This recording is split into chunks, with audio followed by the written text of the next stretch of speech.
Assalamualaikum warahmatullahi wabarakatuh.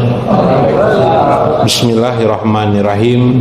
Bismillahil malikil kudusis salam. Bismillahil adidil hakim. Wassalatu wassalam ala sayyidina wa nabiyyina Muhammad wa ala alihi wa sahbihi ajmain. Fa inna insyaallah ba'asul kitab Syekh Abdul Qadir Jalani Futhul Ghaib wa nafa'na bihi wa ulumihi fid darain amin ya rabbal alamin. Mudah-mudahan melalui saluran Syekh Abdul Qadir Jalani kita mendapatkan keberkahan, nikmat, rezeki, dan yang terutama makin dekat kita dengan Allah dan Rasulnya sedekat-dekatnya, amin ya rabbal alamin.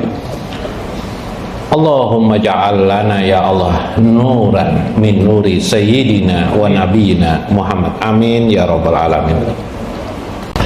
Lihurmati lil habaib wal ulama, khususan lil habaib liman hadir fi hajal majlis, Habib Goji, Habib Abdurrahman, Habib Madun, Habib Hussein Al-Hafsi, Asegaf lah, Habib Hussein Asegaf Sungai Andai beliau. Nah, ini tambahan habaib yang datang pada malam ini. Mudah-mudahan dengan kehadiran mereka keberkahan bagi kita sekalian, amin ya rabbal alamin. Minggu kemarin orang yang sudah bisa melihat, bukan hanya melihat johir, tapi di setiap yang johir dia melihat yang batin. Setiap melihat yang johir dia melihat Allah subhanahu wa ta'ala di balik semua itu. Ada tatanan Allah subhanahu wa ta'ala, sehingga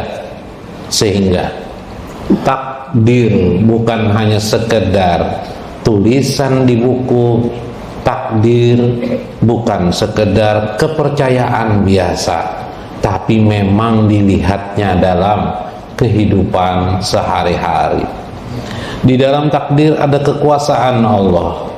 Di dalam takdir ada kemahapengaturan Allah terhadap para hamba-hambanya yang sedemikian rumit, teliti, dan tidak bisa dipersamakan dengan sesuatu yang lain, sistematis. Subhanallah.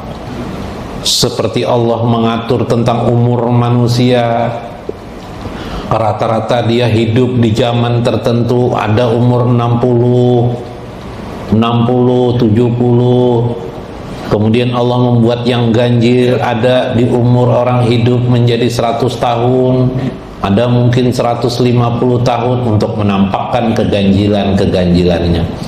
Pada yang genap, yaitu pada yang umum, rata-rata di situ ada kebesaran Allah untuk memaksa keadaan itu. Itulah Al-Qahar Allah subhanahu wa ta'ala. Pada hitungan umur orang yang berumur, ada yang 100, 150 ganjil daripada umurnya umum manusia. Di situ juga menampakkan bagaimana Allah selalu indah dalam kehidupan ini. Allah mengatur kepada siapa-siapa yang dikehendakinya dan ditentukannya. Kematian manusia ditentukan oleh Allah bermacam ragam keadaannya. Itulah manusia. Maka si hamba tadi mengertilah dia, selalu melihat Allah, selalu melihat tangan-tangan Allah, yaitu kekuasaan-kekuasaan Allah atas kehidupan ini. Dari hal hidup, bangun tidurnya dia melihat, dia membuka mata, dia menyadari, melihat anaknya senyum kepadanya, mungkin 1 orang, 2 orang, 3 orang. Dia melihat, bukan aku yang hebat, tapi karena anugerah Allah sehingga aku mendapatkan anak-anak yang membahagiakanku ini.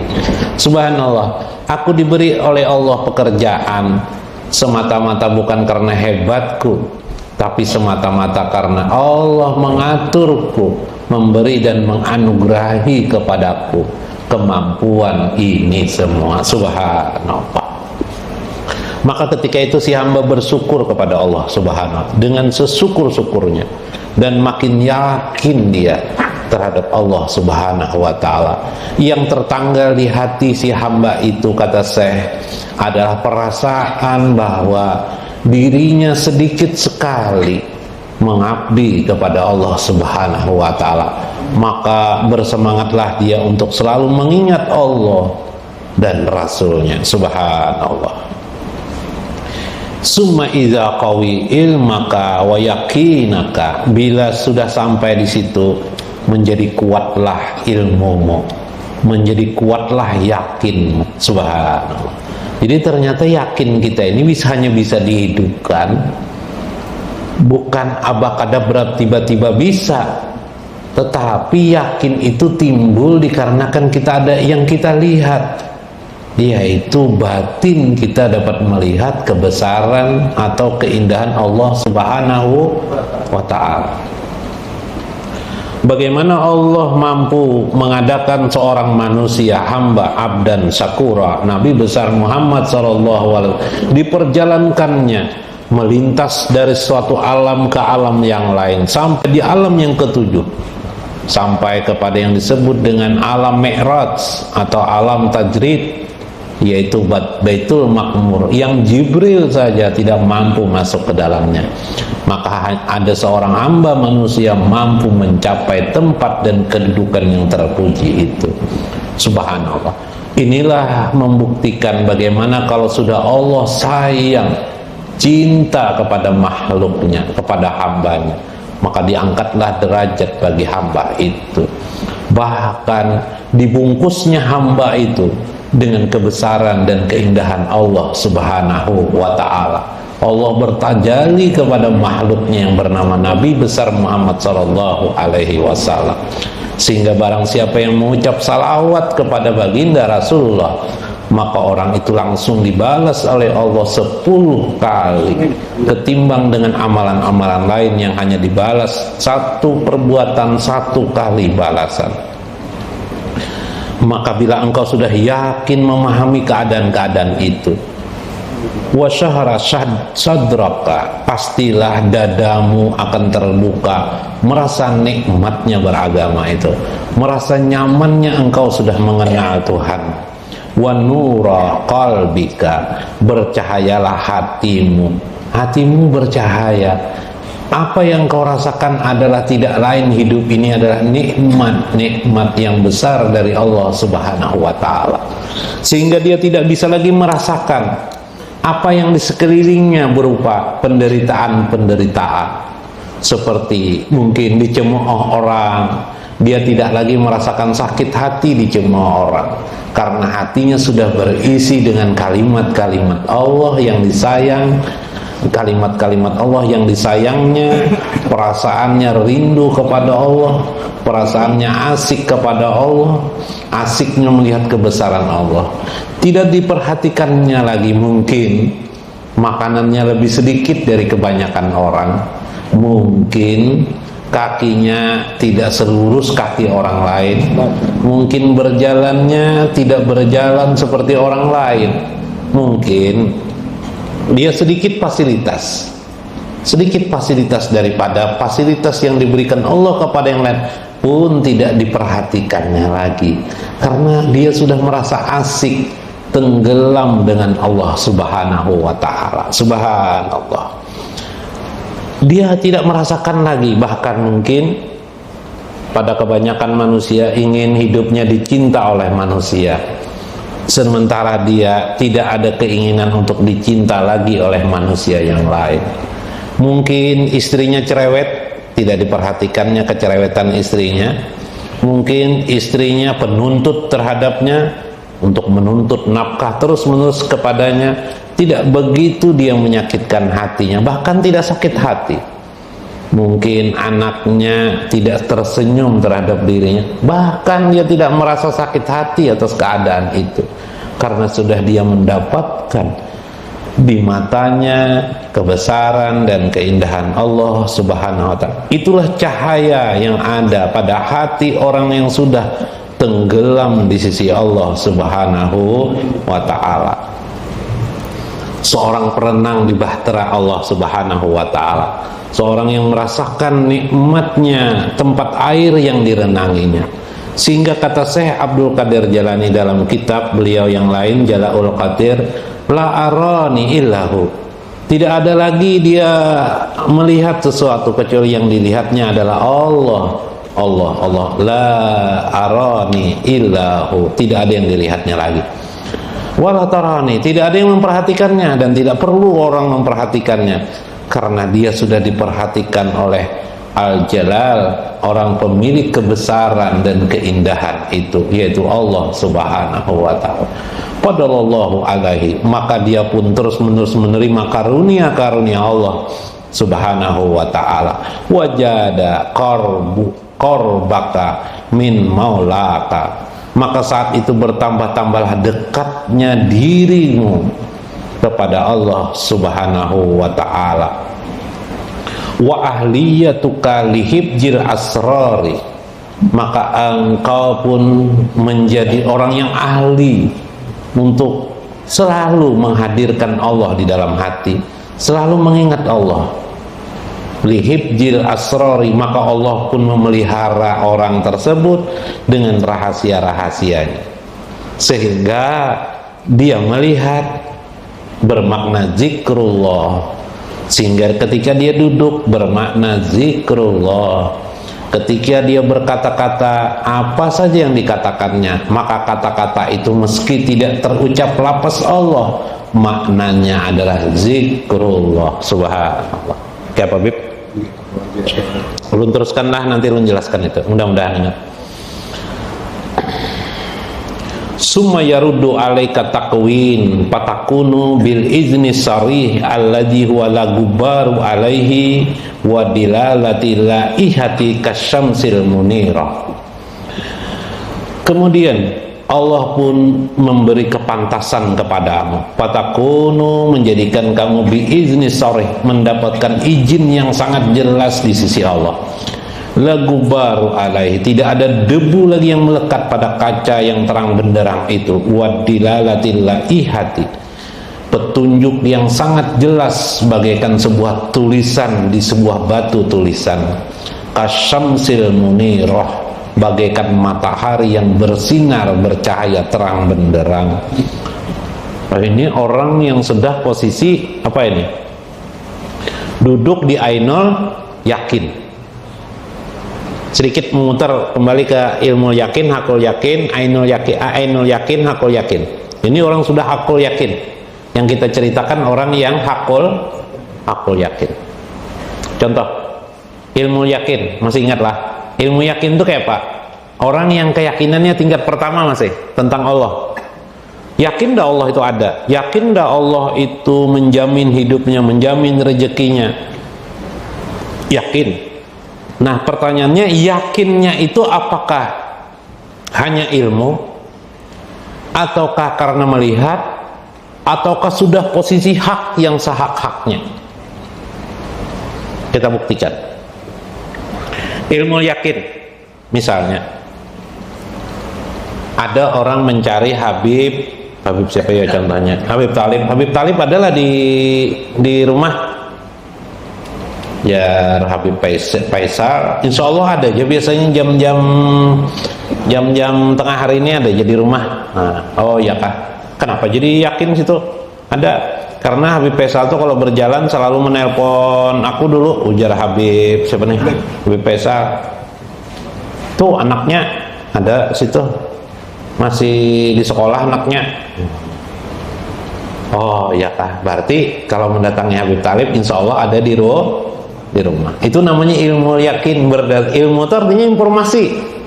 Berdasarkan informasi Habib Faisal, Habib Talib ada di rumah. Berdasarkan ilmu, datangnya ke rumah situ.